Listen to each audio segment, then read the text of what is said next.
आखिर एक viral video बनता कैसे है? क्या है उसका फॉर्मूला? आज हम इसी फॉर्मूले को समझने की कोशिश करेंगे, और वो भी मिस्टर बीस्ट की हालिया $1 मिलियन वाली स्ट्रीमर प्रतियोगिता के जरिए। दांव पर क्या लगा था? कोई छोटी मोटी रकम नहीं, पूरे $1 मिलियन। जरा सोचिए, इतनी बड़ी रकम किसी की भी जिंदगी हमेशा के लिए बदल सकती है ना?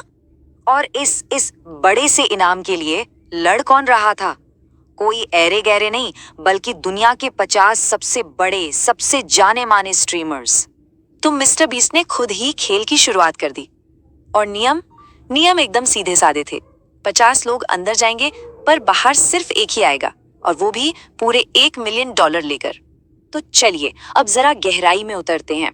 हम सिर्फ ये नहीं देखेंगे कि भाई हुआ क्या, बल्कि ये समझने की कोशिश करेंगे कि इस पूरे खेल को बनाया कैसे गया था, मतलब इसकी डिजाइन क्या थी। हम शुरू करेंगे $1 मिलियन क्यूब से, फिर देखेंगे कैसे लोकप्रियता, जोखिम और स्किल को टेस्ट किया गया, और आखिर में मिस्टर बीस्ट के इस वायरल फॉर्मूले को डिकोड करेंगे। तो खेल का सेटअप एकदम क्लियर था। दुनिया के 50 टॉप स्ट्रीमर्स एक बड़े से क्यूब के अंदर बंद, और नियम बस एक, जो आखिर तक टिका वो ही जीतेगा। मतलब ये सिर्फ धीरज का नहीं, बल्कि जबरदस्त स्ट्रेटेजी का भी खेल था। और अंदर जाते ही माहौल में टेंशन घुल गया। कंटेस्टेंट्स को फौरन समझ आ गया कि ये बस चुपचाप बैठकर इंतजार करने वाला खेल नहीं है। हर किसी के दिमाग में ये बात साफ थी कि अगर टिकना है तो अपनी स्ट्रेटेजी बनानी ही पड़ेगी। तो पहली चुनौती, और इसमें किसी की फिजिकल ताकत का कोई लेना देना नहीं था। ये तो पूरी तरह से एक सोशल गेम था। कौन किसका दोस्त है, कौन दुश्मन, और किसे आसानी से टारगेट किया जा सकता है। नियम बड़े सिंपल थे। हर किसी को मिली एक पेंट बॉल, और उन्हें बस उस स्ट्रीमर की तस्वीर पर निशाना लगाना था जिसे वो बाहर करना चाहते हैं। जिन 5 लोगों को सबसे ज्यादा गोलियां लगी, वो गेम से आउट। पर दिलचस्प बात यह है कि स्ट्रैटेजी बदली कैसे। शुरू में तो लोगों ने अपनी पर्सनल खुन्नस निकाली, लेकिन बहुत जल्द ये गेम बदले का बन गया कि भाई तुमने मुझे मारा तो अब मैं तुम्हें मारूंगा। और फिर सबसे स्मार्ट मूव ये बन गया कि उन लोगों को टारगेट करो जिन पे पहले से ही शॉट्स लगे हुए हैं, ताकि ये पक्का हो जाए कि आप नहीं बल्कि कोई और बाहर हो रहा है। और बस इस सोशल प्यूरिफिकेशन के बाद 50 में से 5 लोग बाहर हो गए। अब बचे थे सिर्फ 45। अब बारी थी अगली चुनौती की, और ये पूरी तरह से ऑप्शनल थी, लेकिन ये एक असली परीक्षा थी। जोखिम उठाने की, मेंटल स्ट्रेंथ की। बिल्कुल एक क्लासिक मिस्टर बीस्ट ट्विस्ट, जिसने सबको हैरान कर दिया। तो स्ट्रीमर्स के सामने एक चॉइस रखी गई।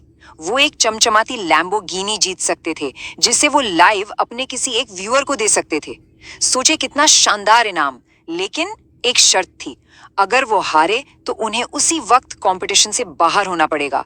ये एक बहुत बड़ा जुआ था। तो चैलेंज क्या था? 10 मिनट के टाइम का सबसे सही अंदाजा लगाना।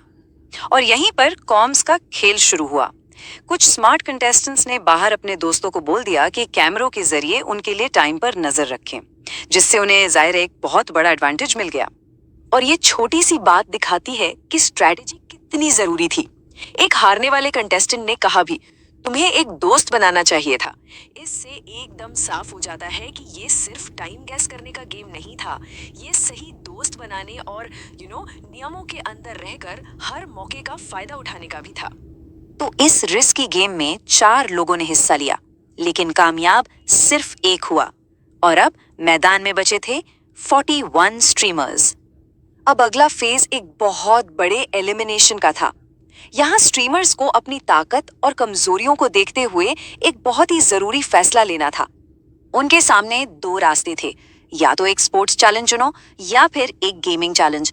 और मजे की बात ये कि दोनों तरफ से सिर्फ 10-10 लोग ही आगे बढ़ सकते थे। मतलब इस एक ही राउंड में आधे से ज्यादा कंटेस्टेंट्स बाहर होने वाले थे।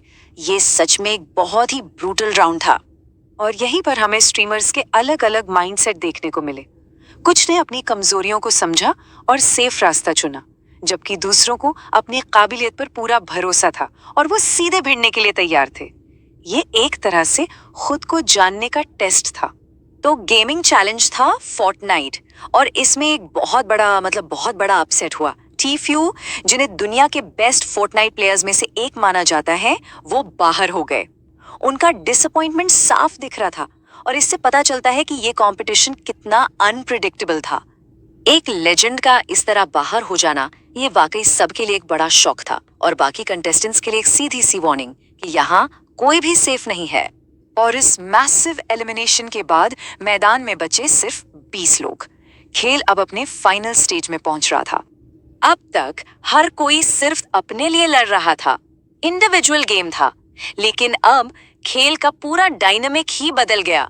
मिस्टर बीस्ट ने इसे एक सोलो कंपटीशन से बदलकर एक टीम बेस्ड चैलेंज बना दिया।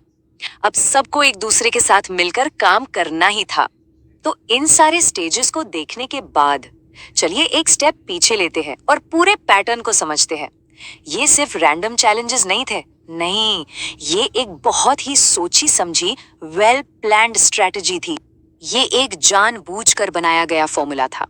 देखिए, पहले सोशल स्टैंडिंग को टेस्ट किया गया, फिर रिस्क लेने की हिम्मत को, उसके बाद सेल्फ अवेयरनेस और स्किल की बारी आई और आखिर में टीम वर्क को परखा गया। हर चैलेंज को ऐसे डिजाइन किया गया था कि ऑडियंस भी जुड़ी रहे और एक कंटेस्टेंट के हर पहलू की परीक्षा हो, ताकि आखिर में जो जीते वो सच में सबसे डिजर्विंग हो। तो ये पूरा विश्लेषण हमें एक बड़े सवाल पर लाके छोड़ देता है कि वायरल होने का ये जो फॉर्मूला है, ये एंटरटेनमेंट की फ्यूचर के बारे में क्या बताता है। क्या यही कंटेंट क्रिएशन का नया तरीका है, जहां सिर्फ एंटरटेनमेंट नहीं बल्कि ह्यूमन बिहेवियर और स्ट्रैटेजी की भी एक गहरी स्टडी की जाती है।